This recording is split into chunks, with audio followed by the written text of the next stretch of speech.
আজকে আমরা চলে এসেছি তপনের রাধা গোবিন্দ মন্দির, যে মন্দিরটা সত্যি খুব সুন্দর এবং অপরূপভাবে আজকের দিনে খুব সুন্দরভাবে সাজানো হয়েছে মন্দিরটাকে।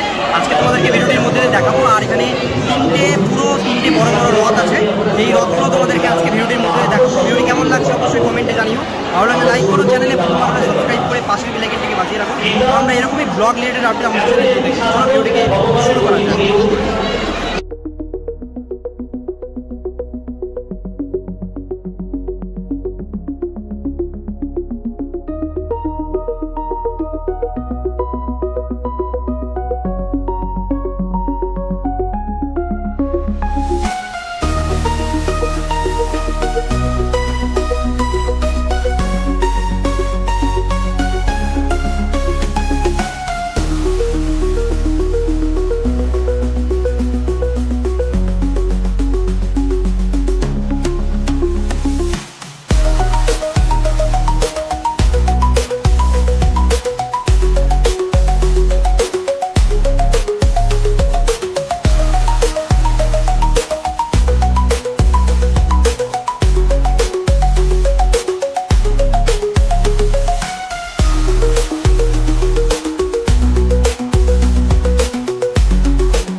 এখানে যে তিনটে রথ আছে সেটা হচ্ছে নন্দীঘোষ রথটার নাম।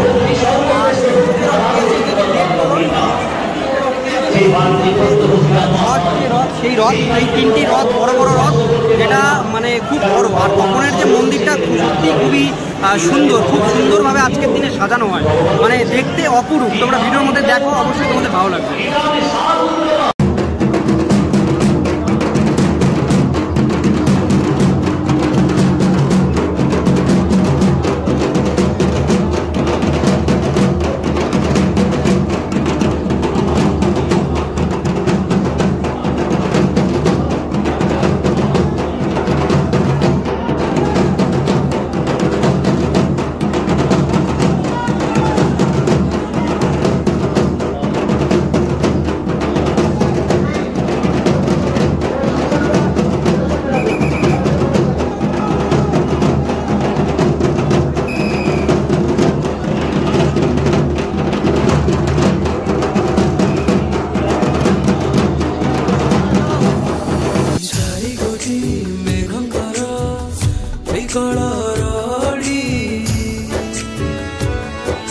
लागे महाप्रलय की आसुची माड़ी भगतरे हुरा हुए हाथ को जोड़ी नियो नहीं से मोर माणिक बेड़ी ताकु न देखिले उठी जीव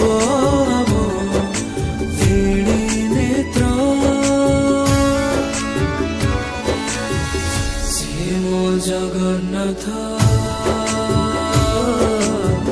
तबिनु श्रीहीन सारा जगत सिए मो जगन्नाथ तबिनु श्रीहीन सारा जगत सिए मो जगन्नाथ। আর বন্ধুরা, তোমাদের এর আগের ভিডিওতে আমরা দেখিয়েছিলাম দক্ষিণ দিনাজপুর জেলার সবচেয়ে প্রাচীন রথ। আর আজকের উল্টা রথে তোমাদের দেখাতে চলেছি দক্ষিণ দিনাজপুর জেলার সবচেয়ে বর্তমানে বৃহত্তম রথযাত্রা এই তপনে অনুষ্ঠিত হয়। তো এখানে এসে তোমাদের কেমন লাগছে বলো? অবশ্যই ভালো লাগছে, কারণ রথযাত্রা প্রথম দিন হয়, সেদিন আসতে পারি না, কারণ আমাদের আরও কিছু জায়গায় ভিডিও করার জন্য আসতে পারি। তাই তপনের রথযাত্রায় যাবো। তো তপনের উল্টো রথের দিন আজকে আসলাম তপনের এই রাধা গোবিন্দ মন্দিরে, যেখানে বিশাল বড় রথ হয়ে যাবে, যেটা দেখতেও খুব অপরূপ। আর আজকে কিন্তু মানে তুলনায় ভিড়টা অনেকটাই কম। আর এখানে কিন্তু সাধারণত পা ফেলার মতো জায়গা পাওয়া যায় না, মানে কয়েক লাখ লোক কিন্তু এখানে মানে এই রথে আসে। আজকে ভিড়টা অনেকটাই কম। এই মন্দিরটা এখনো পুরোপুরিভাবে কমপ্লিট হয়নি, তাদের কিন্তু আলাদাই সৌন্দর্য কমপ্লিট হতে আসে আরো হয়ে উঠতে ভালো লাগে। তো চলো দেখতে থাকো, এখন মন্দির ঘুরে তোমাদের মেলা ঘুরিয়ে দেখাবো। আর এই যে এখানে আমার বাবাই ভাই আমার ইউটিউব চ্যানেল থেকে লাইভ করে দিচ্ছে। চলো তাহলে মন্দিরের মেলার দিকে।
অর্জুন, তাই তুমি সর্বতভাবে আমারই শরণাগত হও। সেই জন্য গোবিন্দ বারবার বললেন, মদভক্ত ভব।